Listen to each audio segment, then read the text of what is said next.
Hey guys, how you doing? It's Henry at Mowers and Blowers. Today I'm going to be working on the last item of my Motherload 16 pick. As you guys know, I already fixed my vac chipper as well as the Eager 1 Craftsman self-propelled with bagger lawnmower. I've had actually quite a lot of requests that they like to see Boba in the videos.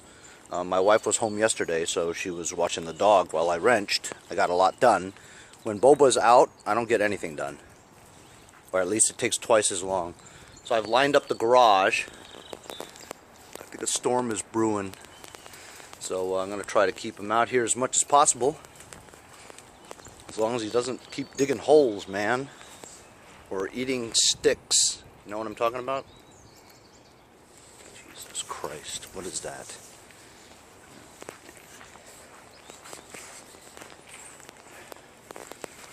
Strip for parts.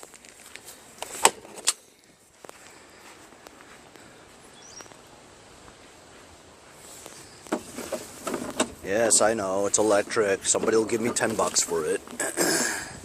10 bucks is carburetor, right?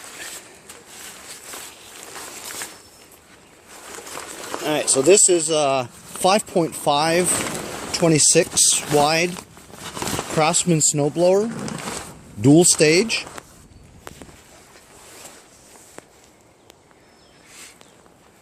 Overhead valve, a little bit different. It rolls freely, unlike the one that I just fixed. However, the problem that the owner had with this is the drive system. While it rolls, he says it doesn't drive. He said the engine starts. We'll see about that.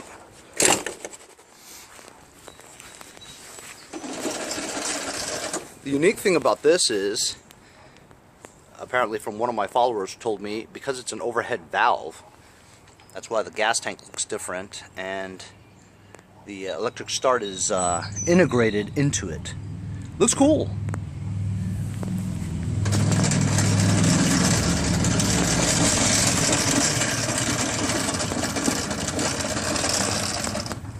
That's right. Boba, you gonna help me push?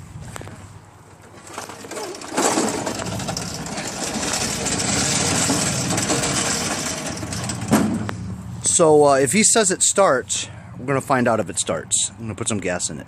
Well, actually, let me check and see if there is gas. I doubt it. He said it's been sitting in the shed for a few years. Ooh. Gassage. So you know what I'm going to do?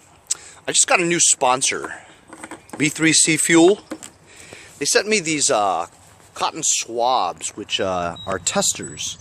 I'm going to try it. So they sent me this. Mechanic in a bottle. 2-in-1 gasoline quality test for both standard and 2-cycle mixed fuels.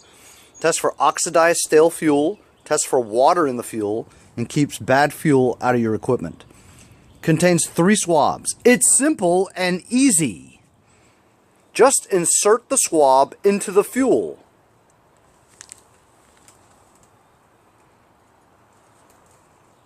Attach the swab to an extendable probe. I don't have an extendable probe. Submerge the swab into the fuel tank until it touches the lowest point at the bottom of the tank.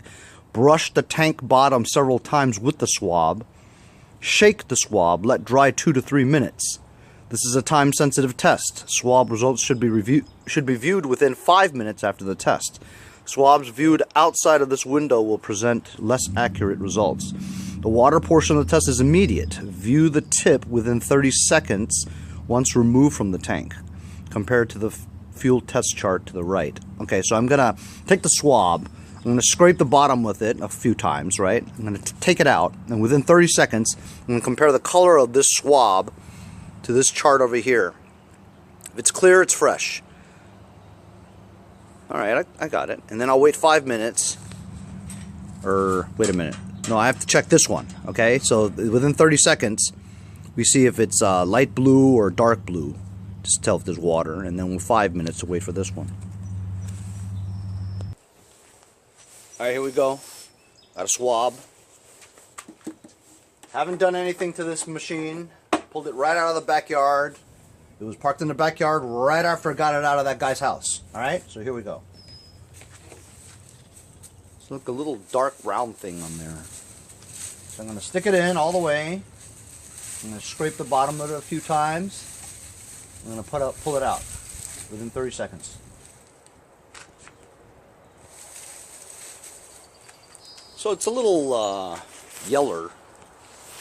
That black thing is still there, but it's a little yeller. See that? Focus, damn it. Alright, you're going to take my word for it. So it's yeller.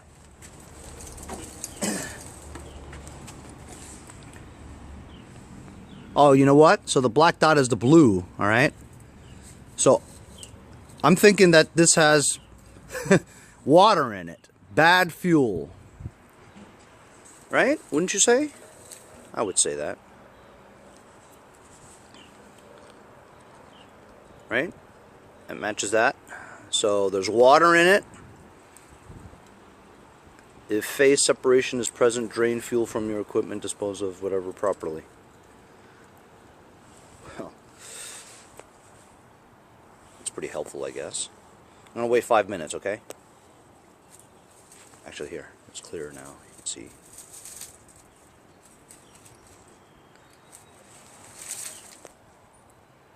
Okay, so it's been 5 minutes.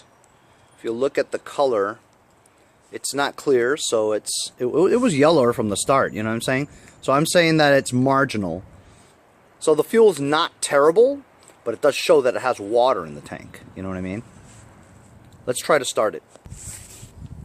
Since this model has electric start, might as well test it first with this and see if the electric start works. Know what I mean? So it doesn't have a lot of fuel in it. I mean, it's like an inch worth from the bottom, so that's definitely enough to try to start. As you can see, this Recoil starter handle's trashed. It's okay, I have another one.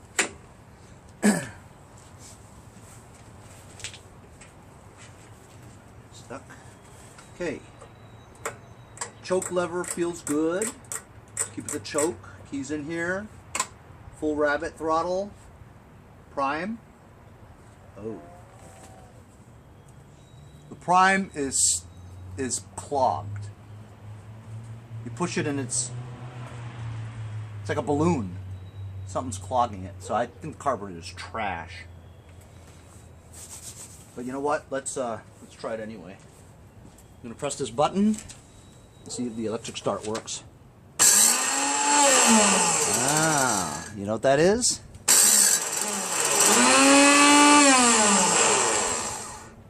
The shaft on the starter is so rusted. There's a spring and a gear on it. When you press this button, it spins in one direction where it sucks the gear in. When it sucks the gear in, it turns the...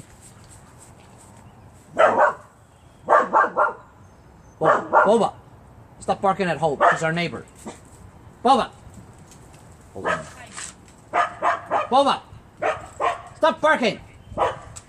So that shaft is all rusted. So I can work it loose, you know, with penetrating oil, and then work it back and forth loose so that it does spring back and forth, and that way it probably work. Either that or the gears are completely stripped, that there's nothing there to grab onto the flywheel gear. So I'm gonna try to pull start this. Yeah, right.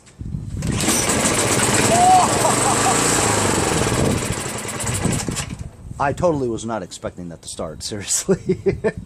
Totally was not expecting that to start. However, it stalled, see? And it's still on choke. And this thing is clogged, so I'm thinking the carburetor's dirty. But not that bad, because it started, you know what I mean?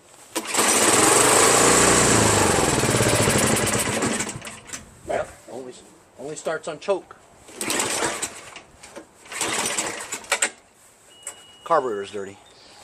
For sure, bro.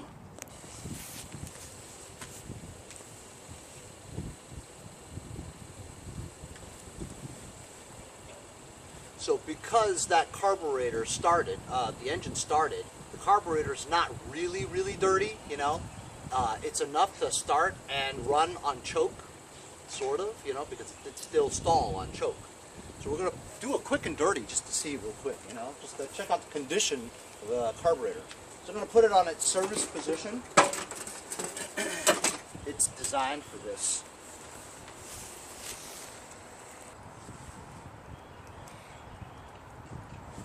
Get the right tools ready. Usually just a pair of pliers to get the hose clamp off, a screwdriver to help you pry the fuel line off the nozzle, a 1/2-inch wrench to get the fuel bowl nut off.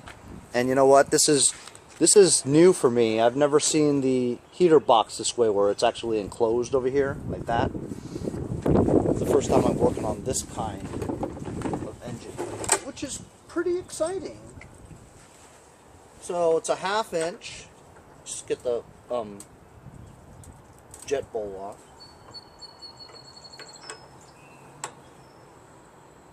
I can feel fuel. I should go get a rag. Fuel started to flow down. It's loose enough so that I can actually turn the jet nut.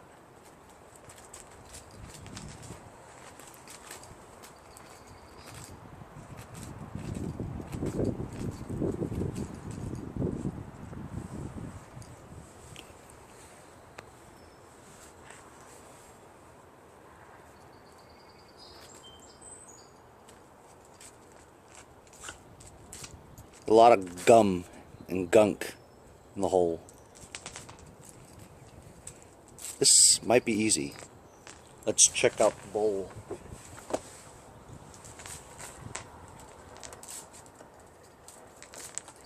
Can't really get a good grip of it because of this. I got it.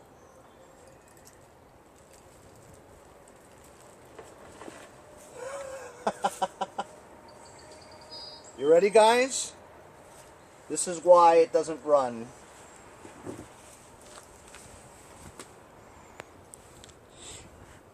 Jello.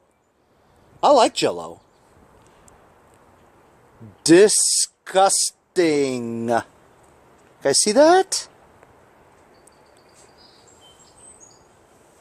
I'm gonna get a screwdriver and show you the consistency of this.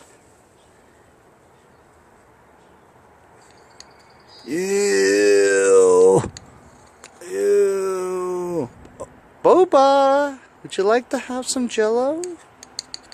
Oh, gross. I'm gonna get some carb spray. Sorry to the dog lovers, I had to take Boba inside. He was digging holes, man. Crazy.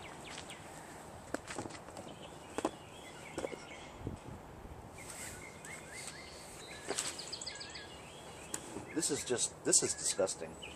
Seriously. Gel. That's what it is.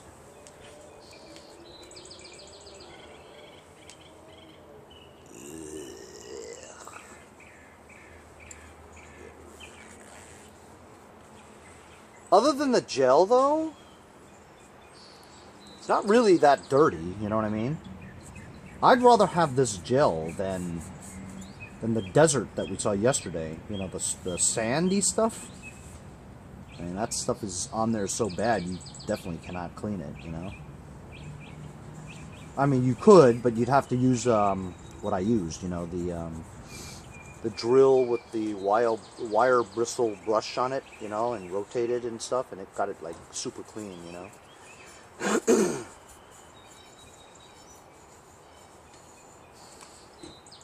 You know, there's a lot of gel on that thing. I might have to take the float bowl off. The float off. That's okay. That's pretty good.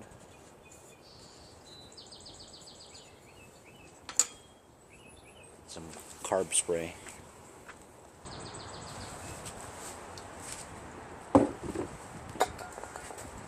First things first, got my torch tip cleaners. And I'm going to clean the hole out of this jet nut.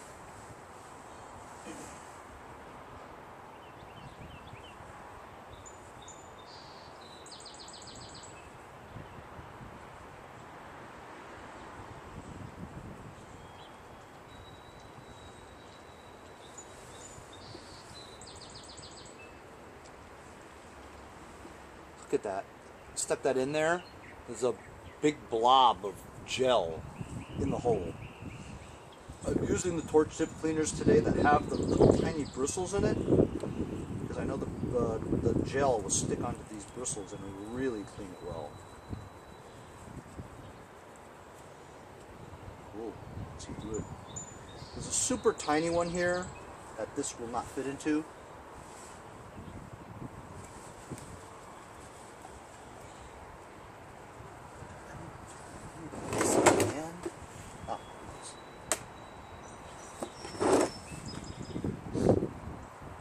Bread twisty tie, shear off the covering.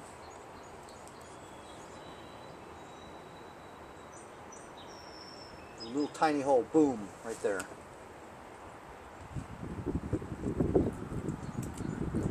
People usually forget the little tiny hole. But this is like one of the most important parts of it, you know. That little tiny hole is blocked. Not gonna work. Not gonna run right. For sure. Try to get you closer. There we go. That one right there. See? Super tiny.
Still not as clean as I want it. I gotta get a Q-tip. I'm using the Q-tip that I used to test the fuel. Instead of throwing it away, use it for something. Yeah,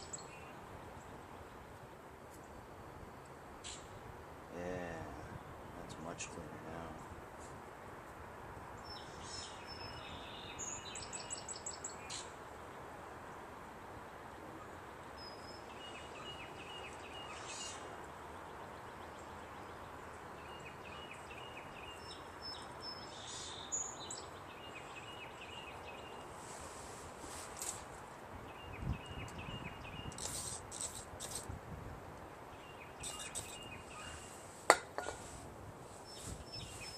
Let that dry there, and now I'm going to take this.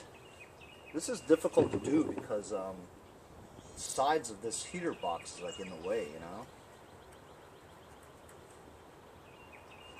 Don't make me take this out. Henry, you can't see. Get out of the way. Well, I mean, how do you expect me to... I gotta get some different pliers. You see how on that shaft there's a lot of gunk and gum? One of these things here. Contort my hand to try to get that pin out, and success. You need like surgery tools to do this stuff.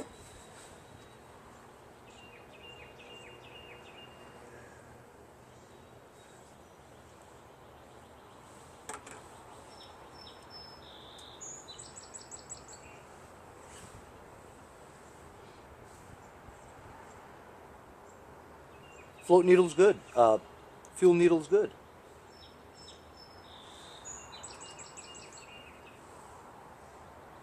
Pretty yucky though.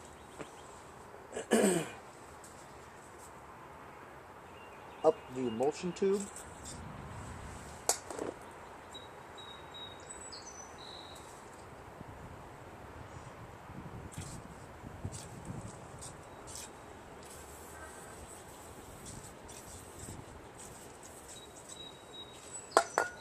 I'm gonna get a little brush.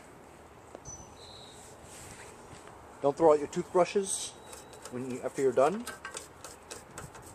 Repurpose them for something like this.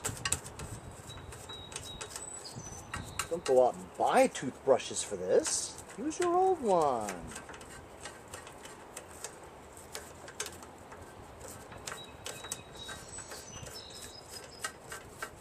Clean your shit, guys. So you want to be careful not to get any carb cleaner on the gasket, because it'll blow up like a balloon and you'll never get the bowl back on. So I just like grinded it out here. I'm gonna dry that. Now that the gasket's off, that gum out carburetor cleaner that I just used. Some bottles you just don't get lucky because there's not enough air in it, or it was sitting on its side or something like that, and you pushed it and all the air came out and not any product came out, you know, so that depletes the amount of PSI inside the bottle. So when you try to use it, the stream is not strong, you know what I mean? And you want a strong stream. That's with everything, you know what I mean? Anyhow, so this is almost done-ski. I just deplete this can.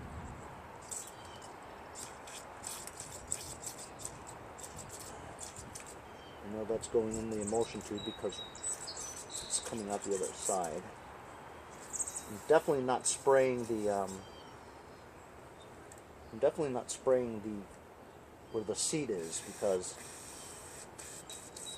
that'll blow up the seat always.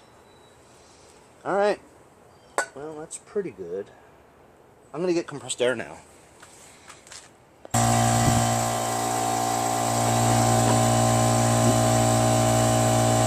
Sorry. I got another one for you. Oops, sorry, we're closed for renovations. Name that movie. I watch a lot of movies.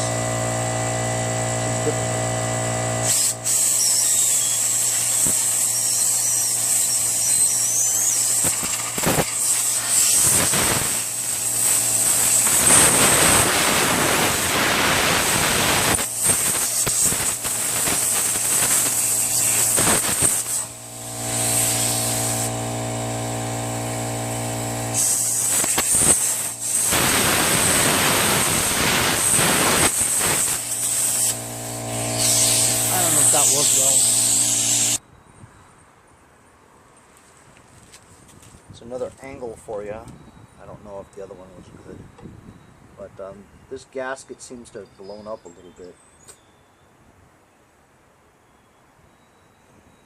Actually, no. Sits all right there. Just a float bowl and needle.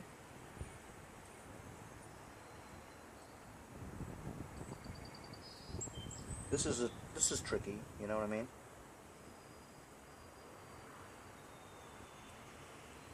Definitely gotta know what you're doing.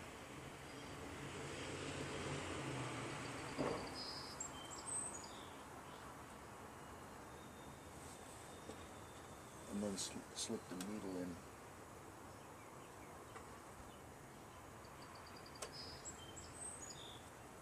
Ooh, how about that?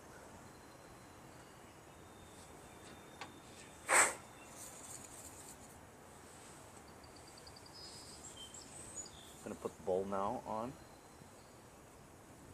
Make sure you line up that line. See with the TITESEAL, there's a line here. Match that up with that flat line there. Got it? TITESEAL is the only manufacturer of carburetors that has that. Makes them unique. Clean nut now. You're a clean nut. Okay, so that's a quick and dirty. Quick and dirty means that you didn't take off the entire carburetor to clean it. You just put it on its side and blew it out. Most of the time, quick and dirties work, unless the carburetor is in complete disarray, which which we had yesterday. That's it. That's good enough. So, I think this should run better than before. As you guys know, we started it. Starts up fine, but just runs on the amount of primer that you put in, you know?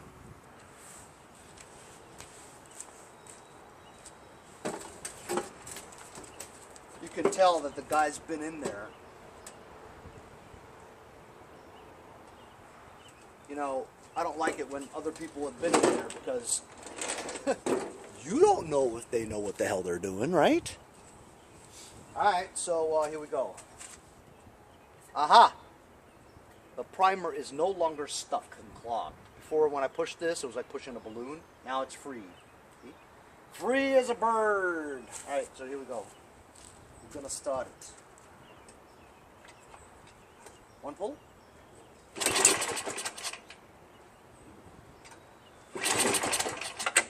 Maybe it was already warm.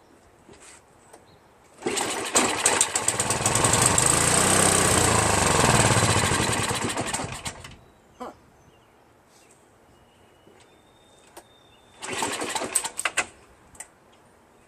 Put it in the middle.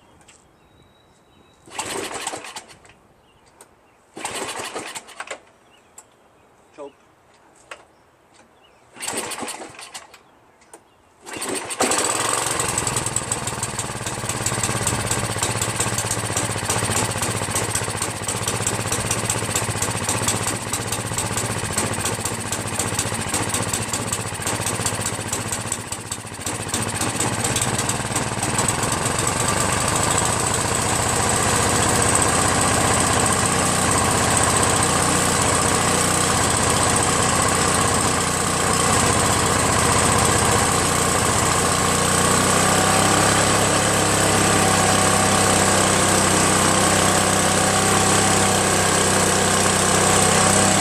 Sounds good, doesn't it?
need adjusting. I need to adjust that idling screw because the minute I put it like halfway, it stalls. So it needs to be idled up a little bit. As you can see, the auger doesn't move. It's starting to rain now, so I'm going to take this inside the garage. I'm going to take that belt cover off and see the story with why the auger doesn't spin. But as you guys saw, the drive was fine, so it's the auger issue here. I hope it's a belt pulley system, because a gearbox would not be worth it, you know. There's a tiny Torx screw in there. I think that's the idling screw, so I want to try it.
Jack.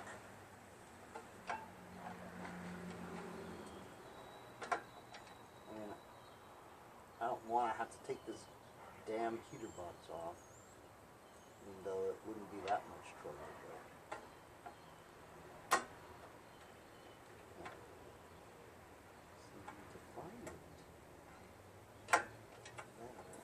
Right one.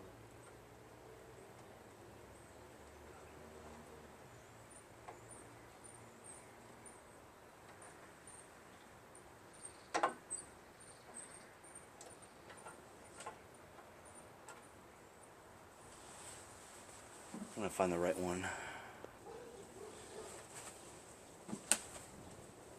Couldn't find it, couldn't get it.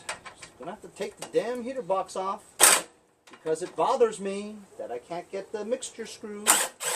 It just does. Sorry.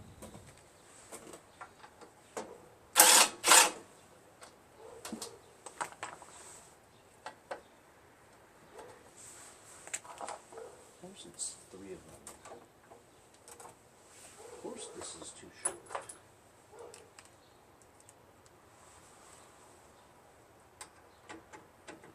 There we go. I've never seen one over here before. It's interesting. Aha! That's cool. Alright, so it actually uses the 8 or 9 horsepower carburetor. It's different. There's the idle screw right here. I want to know why it wasn't able to turn. Oh, because it was too big. That's why. Gotta use the little tiny one. Right. What's going on, Charlie? What's up, man? How are you? Good. How are you today? Nice, cool day. Thank you, sir. I appreciate Got it, man. man. It's a crappy day. Whatever. What are you gonna do? What are you gonna do, man? It's the time of year, you know. This time of year is always crappy. So I hear we're gonna get crappy tomorrow too. tomorrow, Friday. I think the whole rest of the week's a wash. Oh, that's just great. Thanks. It's the rain season, man. All we need- Believe me, I don't like being out walking in the rain all day. All we need to do is have the Mets win all those days. Fuck, man. Right? Yo, they better go sign Keuchel.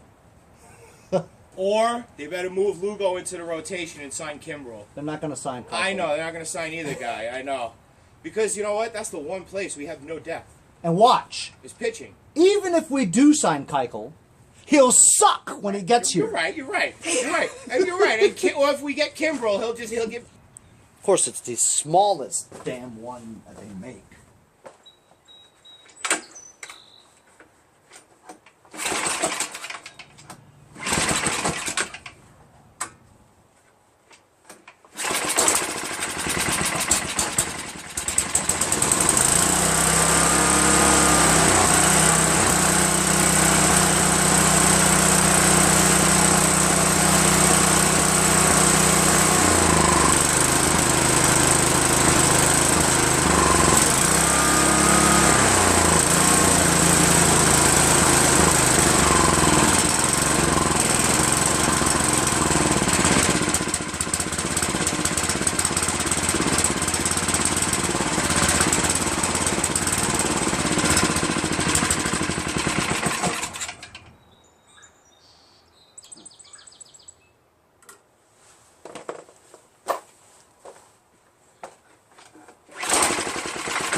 This fixed jet out. I bet you that's something's wrong with that one.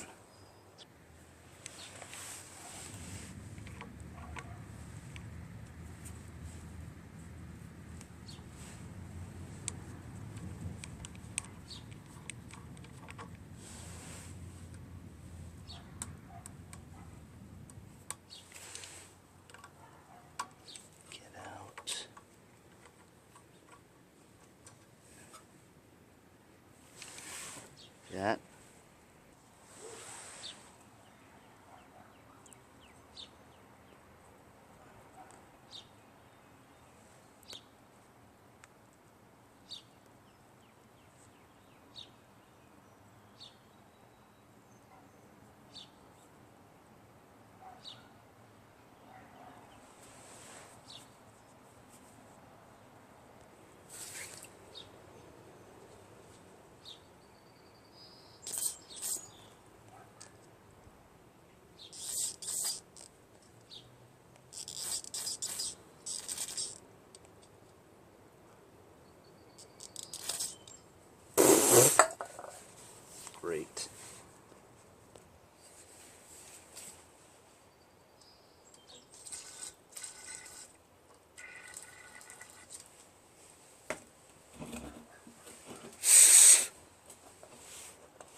runs better.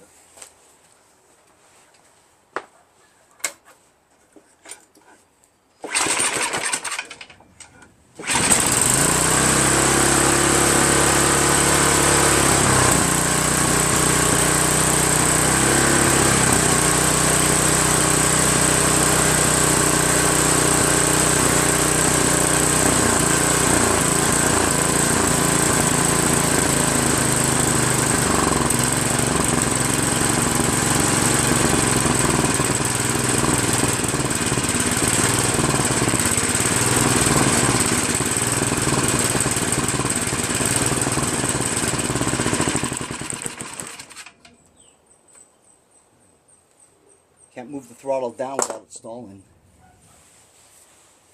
You know that? This tube here is stuck here. Look at that. I gotta show you. I gotta show you guys this without cutting it. See? You see that? The vent hose right there? This is the vent hose. It's caught in between this lever here. See that? I think that might have been a problem. Has to be the problem. This vent hose is not supposed to be there. Vent hose is supposed to be pointed down.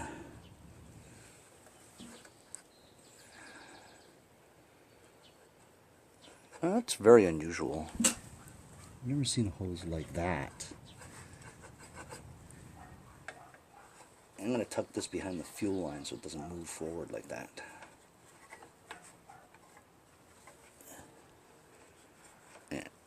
That's where it's supposed to be, I guess. But that might have been the reason why it was, I didn't have any control over the throttle, you know? Let me start it again now. I think that's the reason.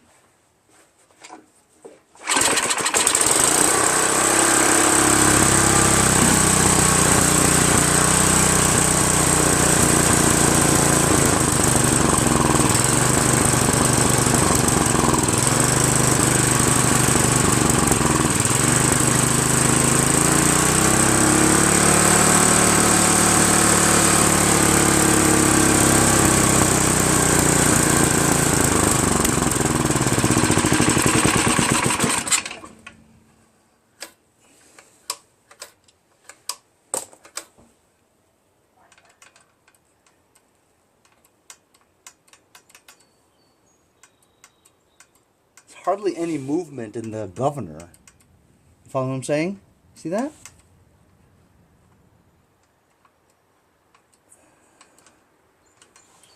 There's hardly any movement in the governor.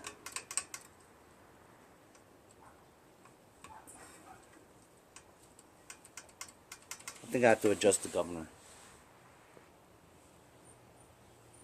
So I've been messing with this carburetor a little bit and the governor. It's still surging a lot.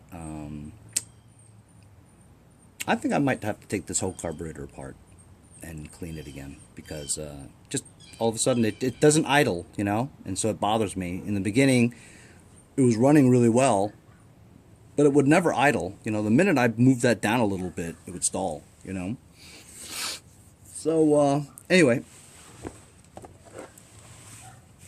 let's take this cover off and see.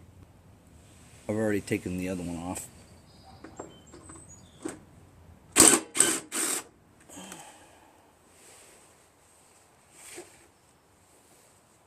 3/8 bolt.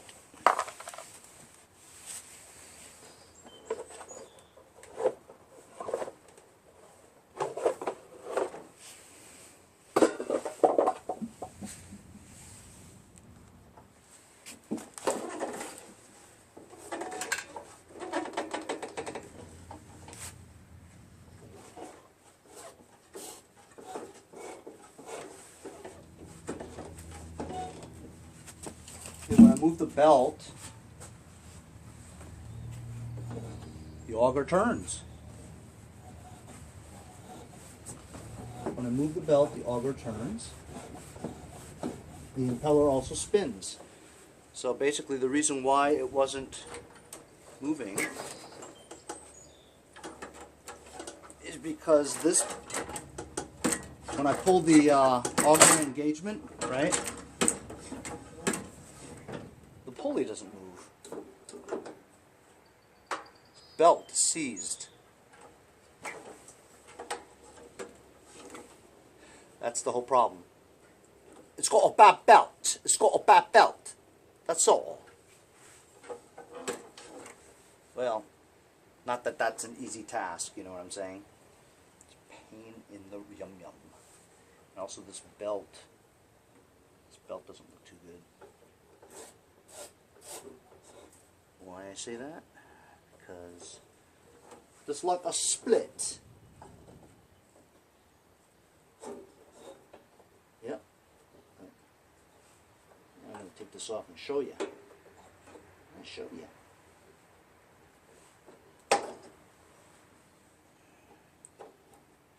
You guys see that or no? Split.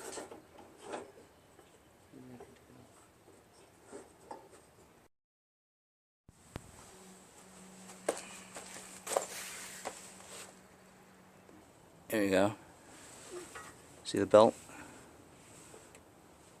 Split.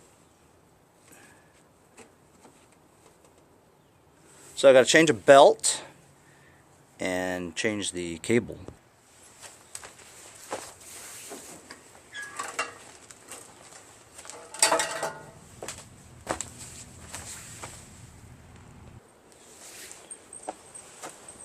Flip it around so that the natural light you'll be able to see better. Before you couldn't see anything, it's so dark.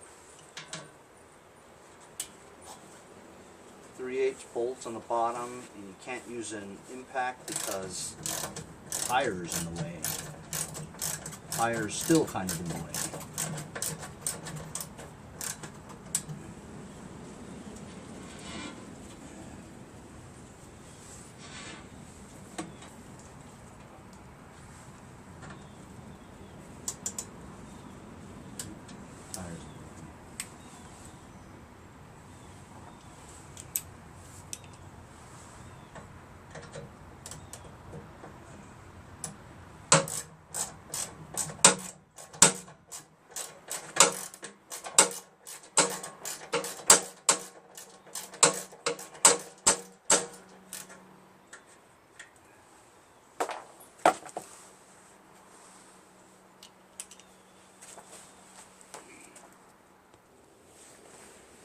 A smaller socket, much better.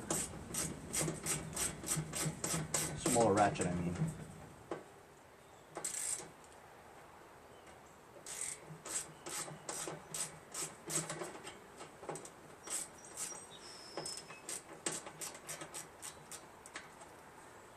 That carburetor thing really bothers me. I'm this close to just replacing the carburetor. But I know that something's wrong with the governor, too. This thing's kind of bent. Man, that is really in good shape. I mean, it's clean. It's in good shape, you know. Other than the belt not working, you know. But here's the belt right here. And it's seized. So you know what I'm going to do?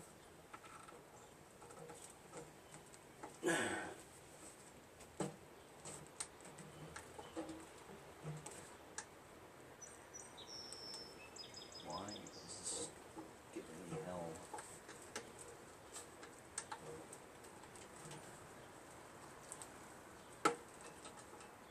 No slack, man.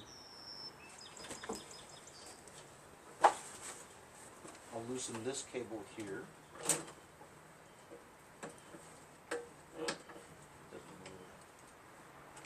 There we go. I just took this part away from the handle. This piece just comes off.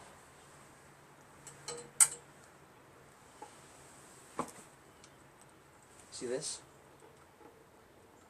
It's seized in there.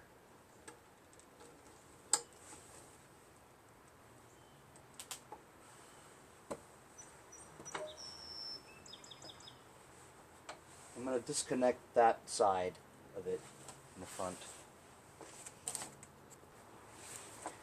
Just pinch the thing on that end, loosen the Z-bend, you know, like the lawnmower. Z-bend in there, pinch these two, pulls right out. Pull the tension idler so that you have slack, and then it slips right out. Easy. Pretty easy. See? This is the problem right here. It's seized in here, usually due to a kink or something. Sometimes if you spray PB Blaster in the cable itself and then work it back and forth, it will eventually move, which I'm going to try right now. I'm going to take a pair of pliers and just pull on this.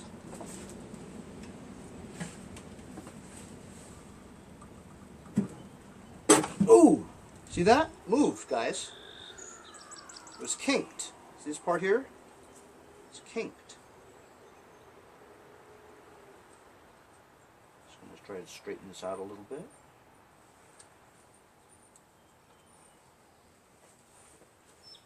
That's good news.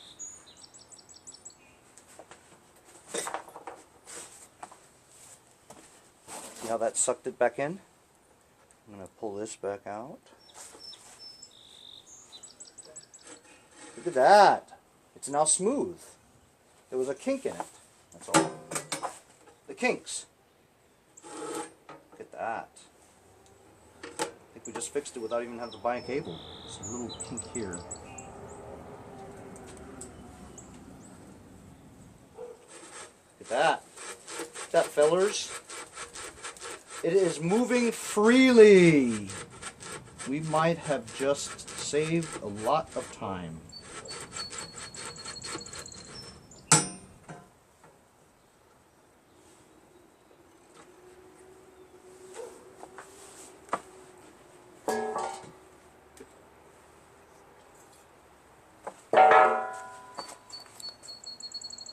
Use my trusty penetrating oil from my friends at Lucas Oil Products.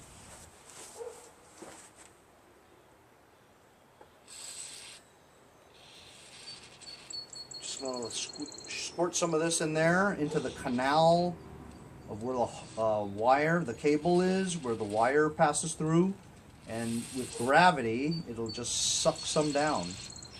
It's penetrating oil, so it finds its way in there. And what I just did was I let it drip onto the friction disc, which has to be completely clean and dry. And it can't be lubricated, definitely not. I should have covered it up, that's alright.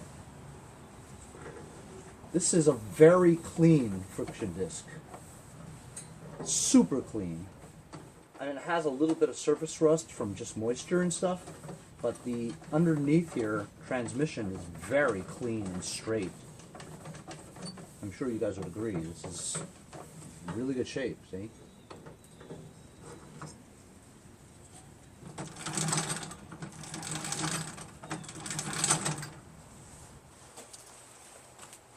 While the penetrating oil is to get rid of rust and loosen things up. For actual lubrication, right? You need some kind of lubricant, not a penetrant.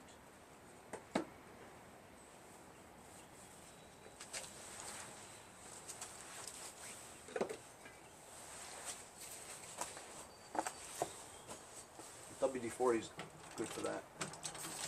It's very safe too, WD-40. You could drink WD-40.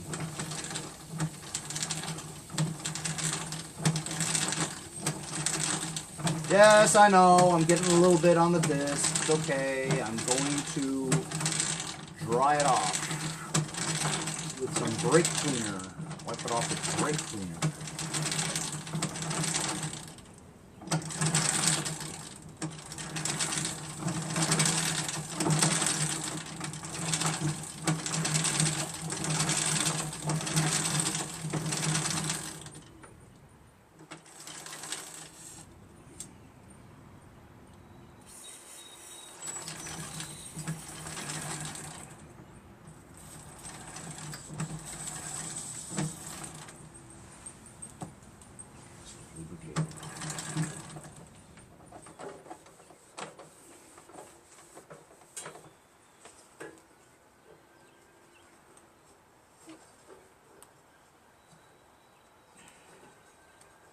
This is equivalent to turning the crankshaft. That's why it's under compression stroke right now, just so it's hard.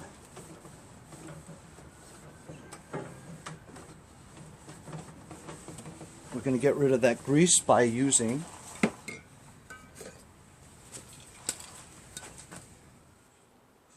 Lucas Oil brake parts cleaner. Going to spray some on a towel.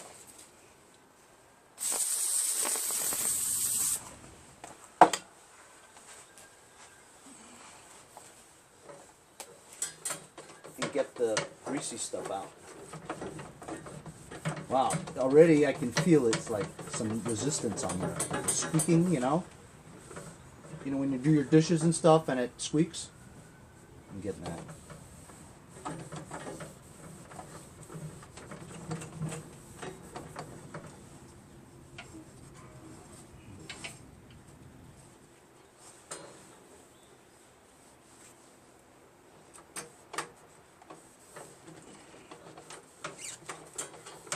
See it squeaking? I get a dry end of the towel. Yeah, that's clean, man. Very clean. So, it's well lubricated. We've got this cable worked out, I think. Yeah, look at that. It freely moves. I'm going to reconnect this part of the wire again.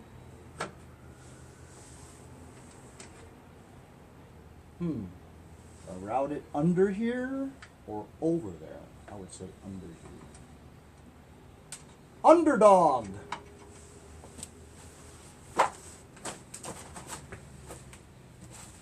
Got the cable in my hand. Found the hole to the idler pulley. The tensioner pulley.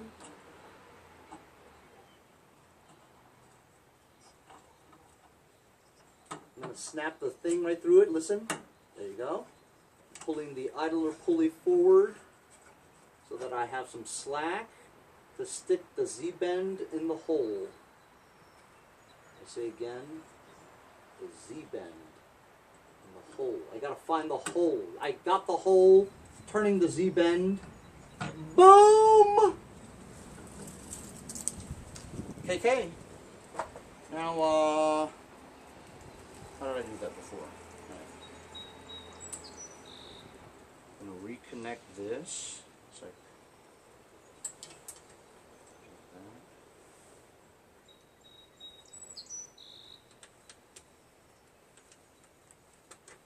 okay.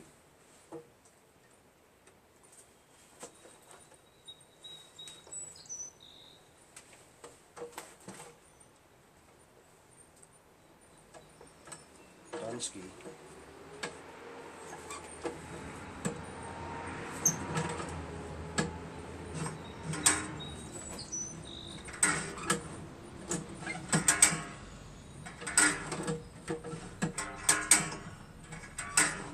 So it seems like it needs a little bit of help because I'm sure the pulley is very rusted. It's starting to move a little bit now, but I think I'm going to have to help it. How am I going to help it? Put some lubricant on the surface over there where it moves. Put it back down again.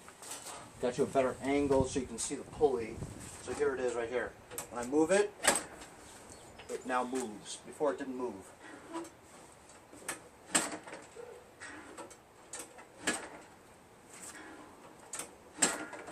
But I'm going to help it along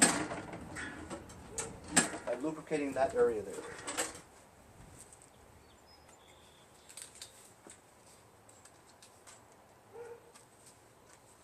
This is liquid wrench penetrating lubricant. So it's a penetrant and a lubricant. It gets rid of the rust and it lubricates at the same time.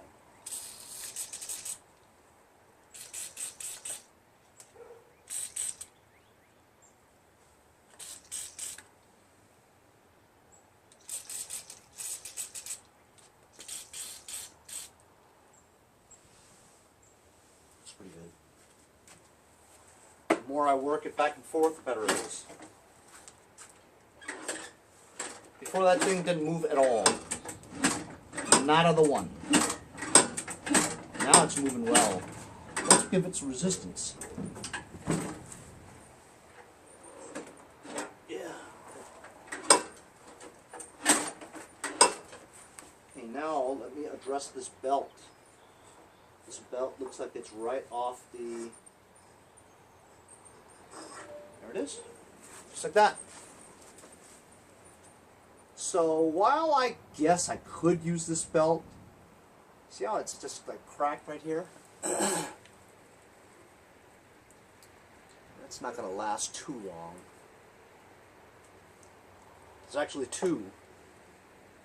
There's two cracks right there. I have lots of belts. I'm going to find one that fits. Actually, I have a new one. This one's better because it has these things on it. Grips better. So I put that belt on, but because that belt was like a, it seemed like a 3/8, you know, like the thin one here, it was too much slack. So I found another one that was a little bit tighter, maybe a 1/2 inch or so. I think this is a 1/2 inch, right? So this one fits good. But just to make sure, you see how there's so much play here? This belt guide is supposed to be closer here to keep it closer to the wheel. So I'm going to take this 1/2 inch wrench and just loosen up this bolt for a second. Like that, right? And push it in just a little bit. That. Maybe more.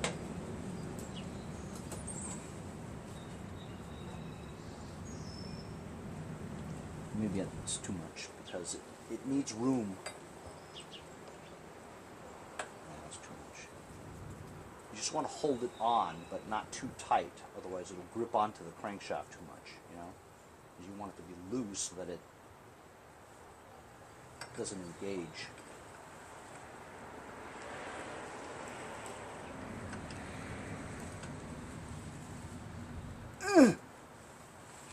I'm going to do the same thing to the other side. Because there's like 1/2 inch of slack here, you know?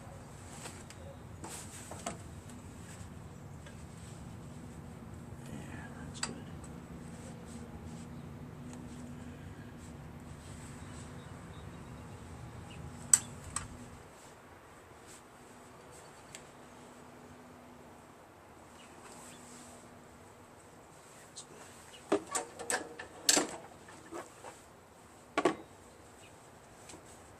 Yep, that turns it when you engage.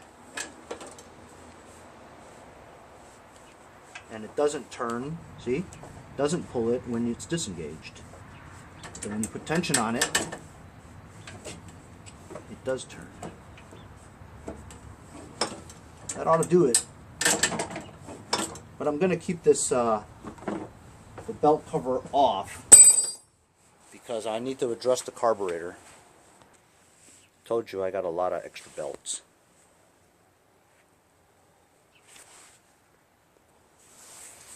Just wanted to put the cover back on. It was bent out of shape before, and now I just bent it back. Put the two bottom ones already in there.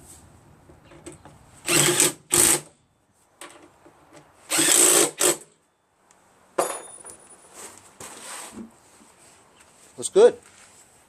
Now I'm going to put it back down and take off the carburetor. So while I normally take off the entire intake manifold to get the carburetor off because of the how difficult it is to get to the screws, this is different because this is the kind of carburetor that is for the 8 horsepower ones, right? Where you have good access to the bolts, you know, that hold the carburetor onto the manifold. But yet if you wanted to take the manifold off, it's harder than before because the muffler is actually attached to the thing. So you'd have to remove that bolt too. But if you just took an impact and went zzz, zzz, these things come right off. You know what I'm saying? So, yeah. Oh, I need to clamp off that fuel because we have fuel in there. So I've got my pinchers. And we're just going to, I'm going to do it from this side over here. Pinching off the fuel. And get my favorite pair of pliers. Take this fuel hose clamp off. And then use the same pliers and pull the fuel line off. And at the same time I pulled the carburetor off. There's a little linkage here. It goes into the hole right next to this one. Just mark it in case.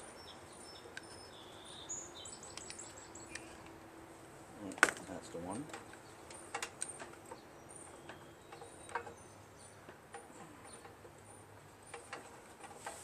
I never removed this hose before, did I? I did.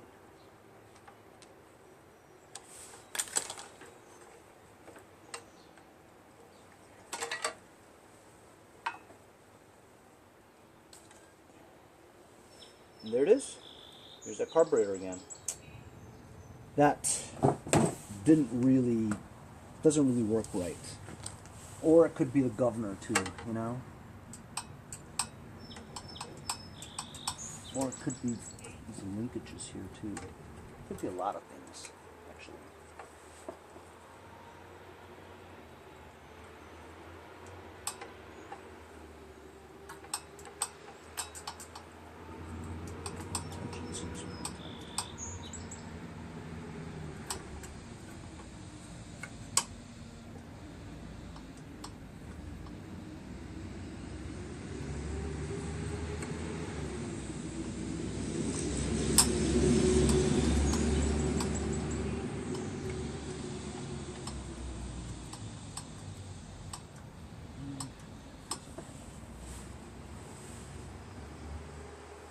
I don't know, should I just replace it with a new carburetor? I mean, this one works. Could take it apart. It's not too bad. You know what, I'm going to take it apart.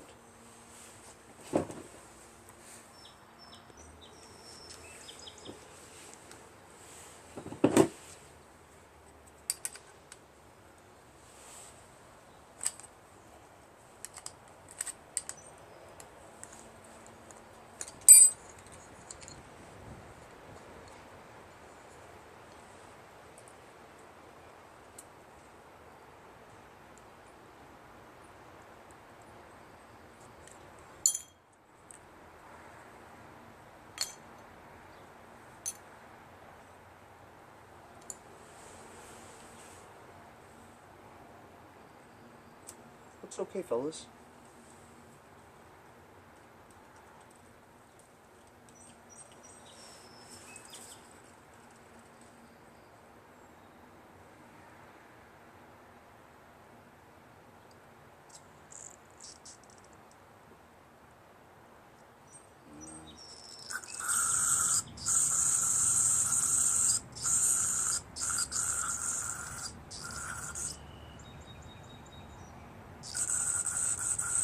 This can's Dunsky. Don't have much left.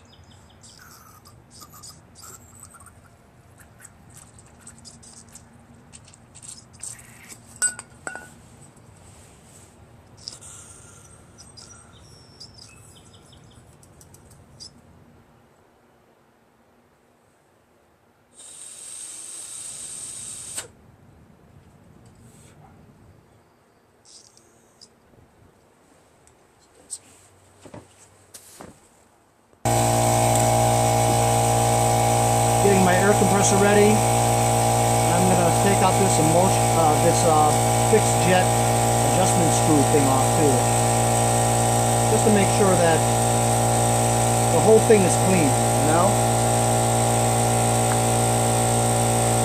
I'm using some of this Lucas Oil contact cleaner for this. The stream is very strong.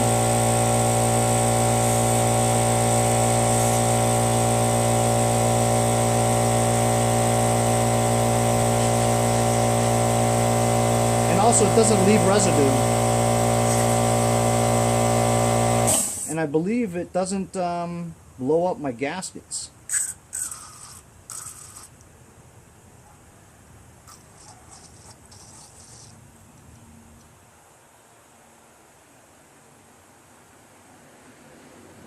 hole for the primer. Seems to work okay. Here's the hole to the fixed jet. Oh, yeah. There's a lot of yucky fuel coming out of there.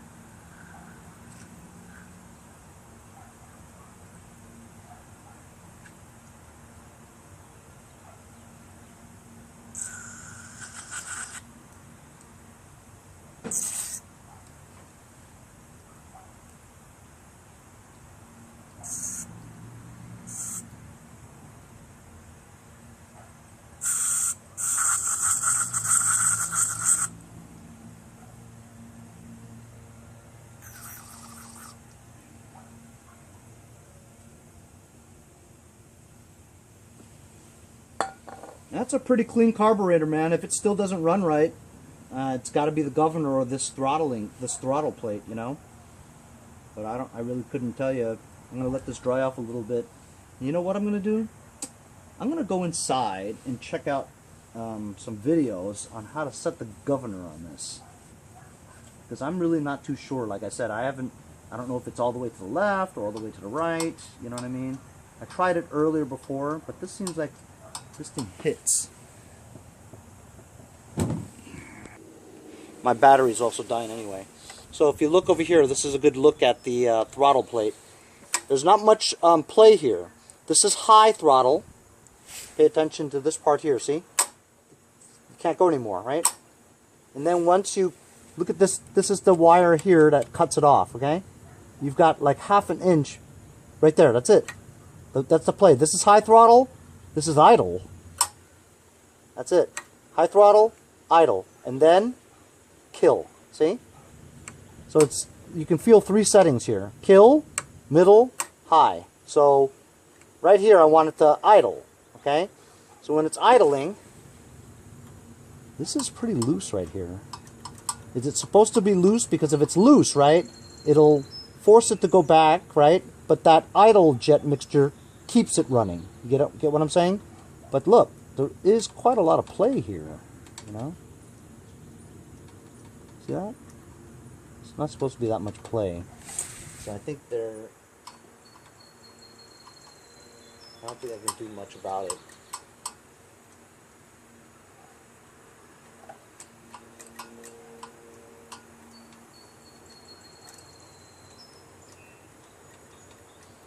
It's pretty quite a lot of play there.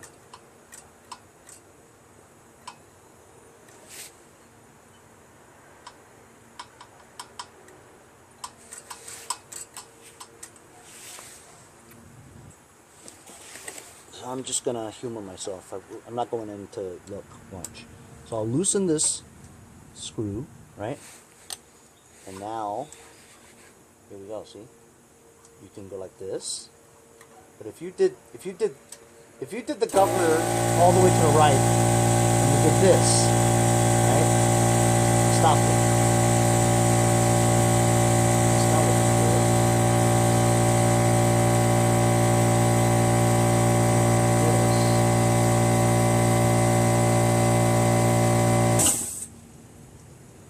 And if you did this all the way to the left, I guess that would work too. Yeah, so I've loosened this already. I'm going to go inside, charge my battery, and also see how to set this properly. So I went inside and I watched the Tyrrell video. He was working on one that was similar to this, not quite. Anyway, so as you can see, I put the carburetor back after I cleaned it the second time, right?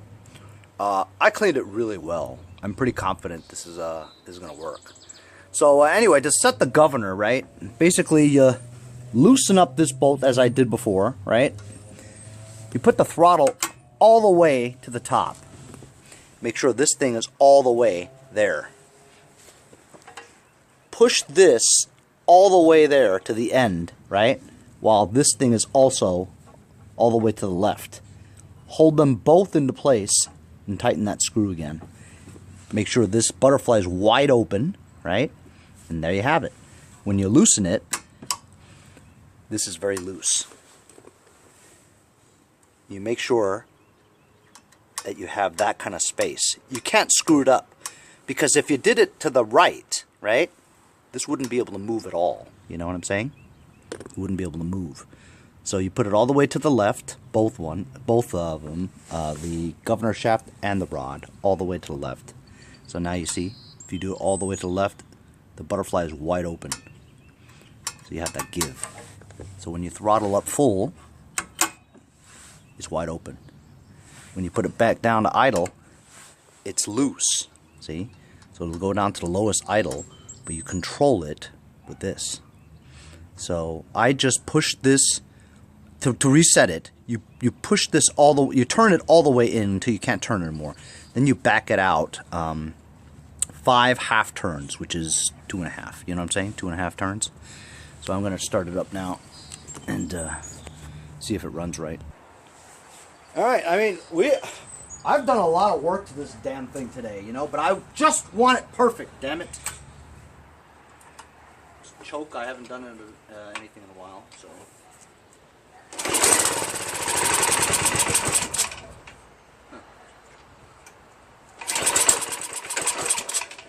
Maybe it was already warm.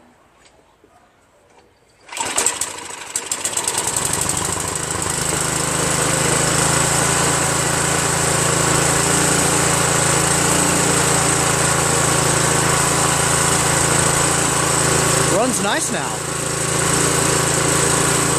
I'm going to do idle and see if it stalls.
Nice. That's what I'm talking about. Let's test the auger now. All right, I'm gonna see if the auger works.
Just enough to test all that stuff.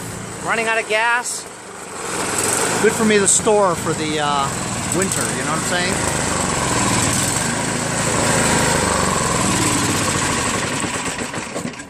What timing. Awesome, man. Alright, we got this all straightened out. But we have one more thing to do. I'm going to remove that starter because remember, the thing's not retracting to get it to start. So I'm going to remove the starter. It's 3 Torx bolts. Good enough to put this cover back on. That's always a challenge too. There's a chute's in the way, always.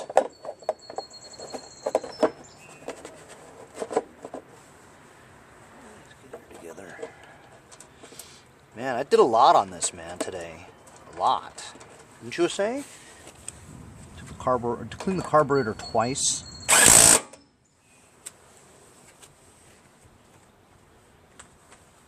But it was easy because we had to remove the carburetor to clean it, so I had access to the governor anyway. The governor could be really tricky, but the way Terrell puts it, it's pretty easy.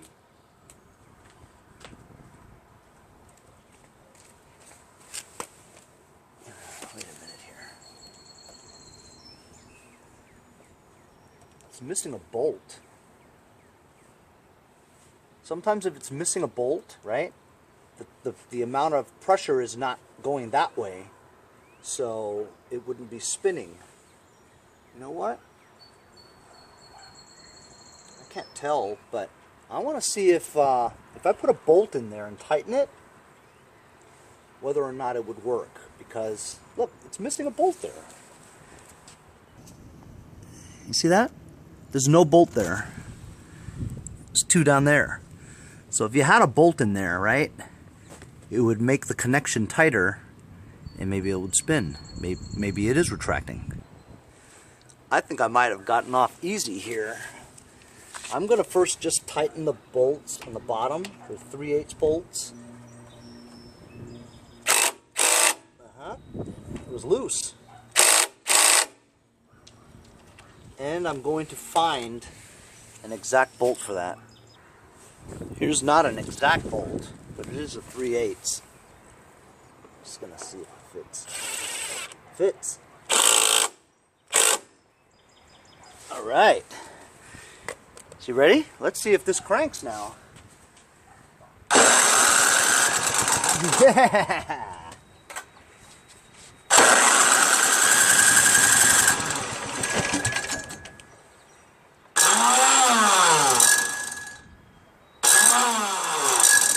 No, it doesn't work. Wonder why. Should work.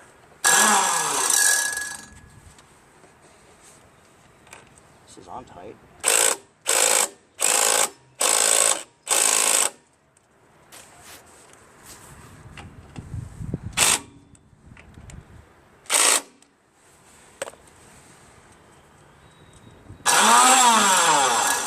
You know what? Maybe it's not the right bolt.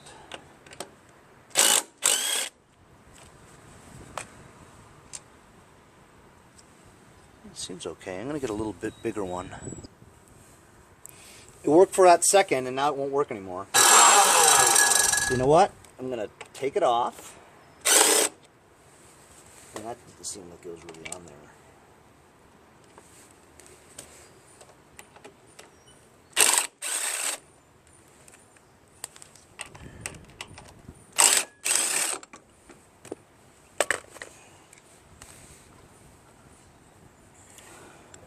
There it is right there, see?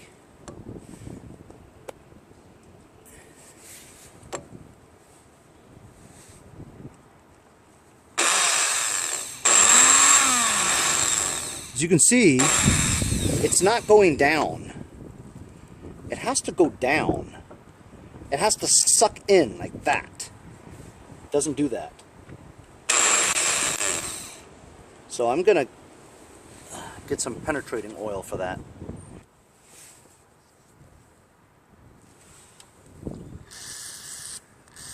This might be my longest video ever.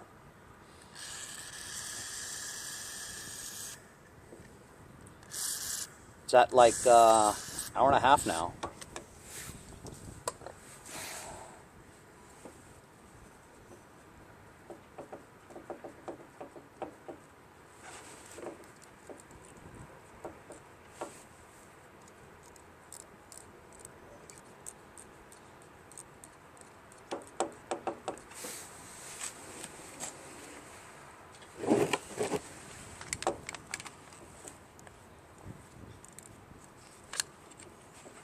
supposed to retract.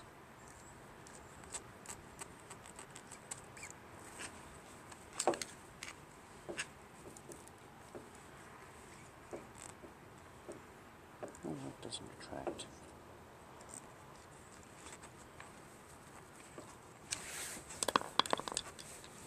See how it moved down a little bit? Now it popped back up. See?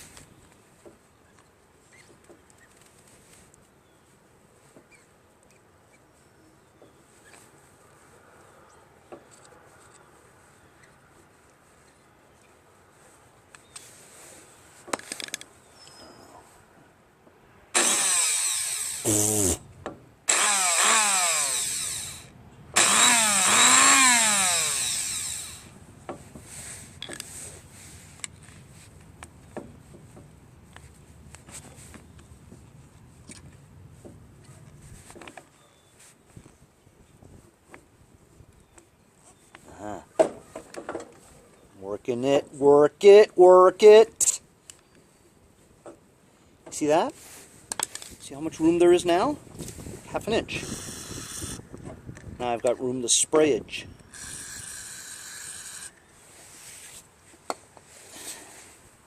Oh, look at that. After I just sprayed it, I rotated it, and look how much it went down.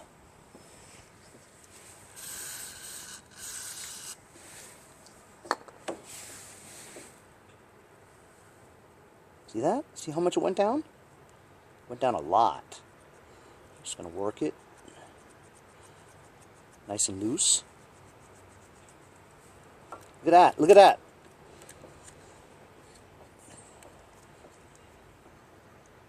Look at that. See that? It's easy now. Just turn it and it moves.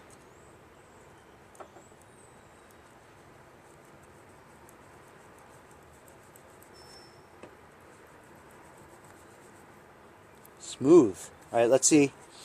Let's see if it retracts by itself. It's going to spray a lot. There you go. Look at that. Uh-oh. There you go.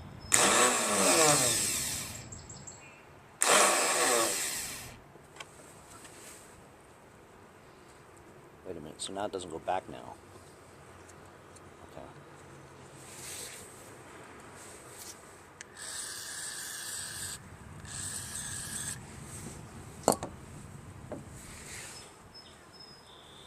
That, huh?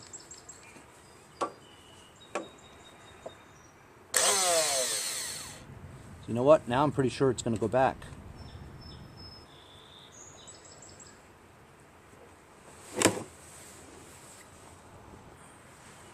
Since I had the screw, I could go and find one that's the same. And this one is almost exactly the same. This just doesn't have the Phillips pattern in there, but it's like the same width, same color, same length. This will have to do.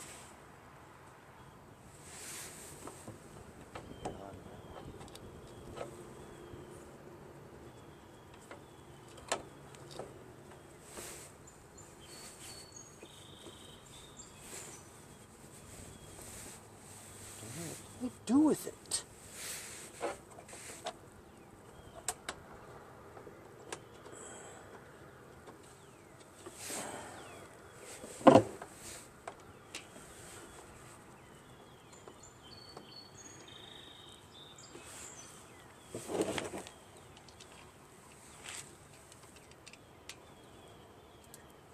I'm not even looking, I can't even see it. I'm feeling my way around.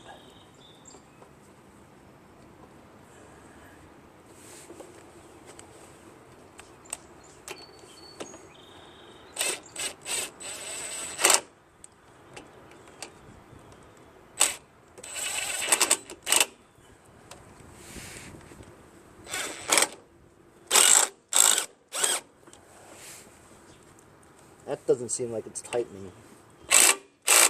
This does. Let's see.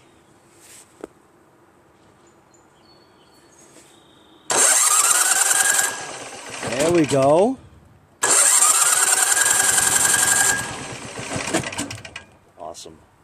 Fixed. And it drained the gas on its own. It's fantastic. Last thing we got to do now is just put this heater box back. Well, so did I have fun, guys? It was fun to challenge something I haven't worked on before, which was, you know, this type of overhead valve engine, right? I know in the past I probably did mess with it, but not so comprehensively, you know what I mean? So, was it fun? I guess it was a good learning experience that I was able to figure out the governor and getting this running right. And that's really the whole point, isn't it? Just getting it to run right, you know? Well, we did quite a lot. In summary, we cleaned the carburetor twice, adjusted the governor to get it to run right, messed with the fuel, not the fuel mixture, but the idling. We fixed the auger engagement cable, loosened it up so that it pushed down on the tension idler for it to be able to engage the auger drive. In reality, there's nothing wrong with the drive, it was the auger. Maybe I got confused with what that guy said, you know. This is going to give me some problems.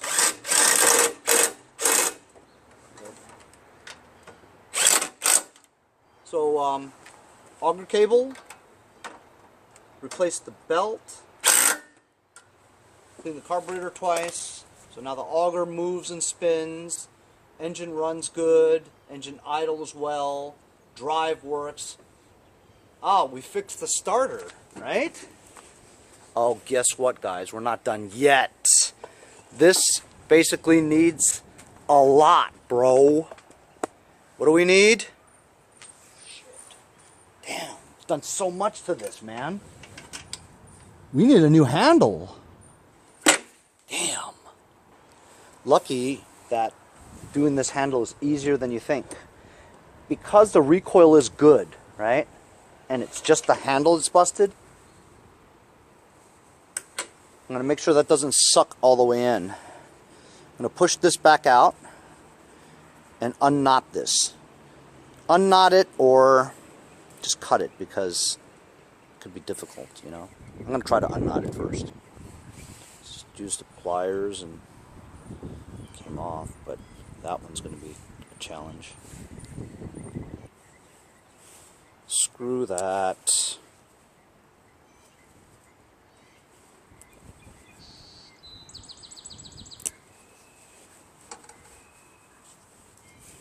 I can't even cut this.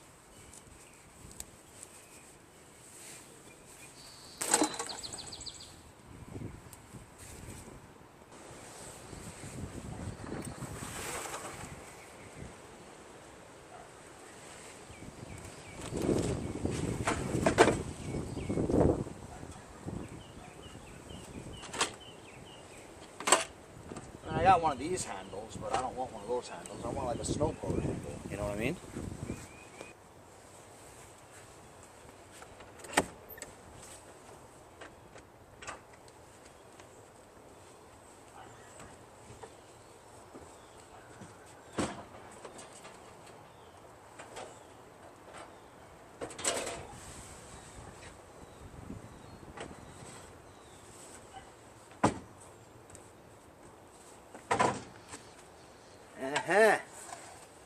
See that?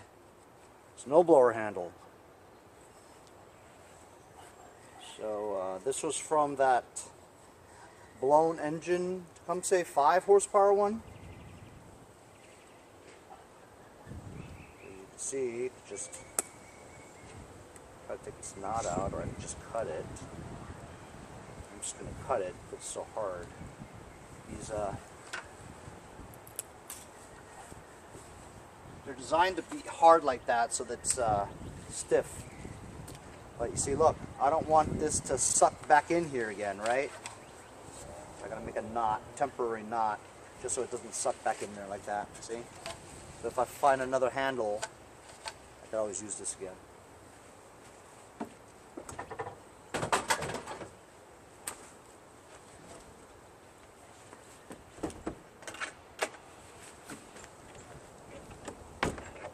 Alright, off we go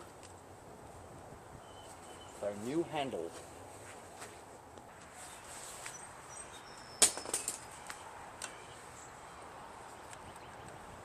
Take off the old handle,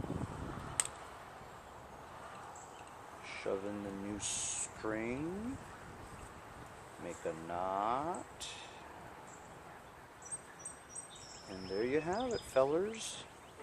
We've done pretty much everything to this thing today, haven't we?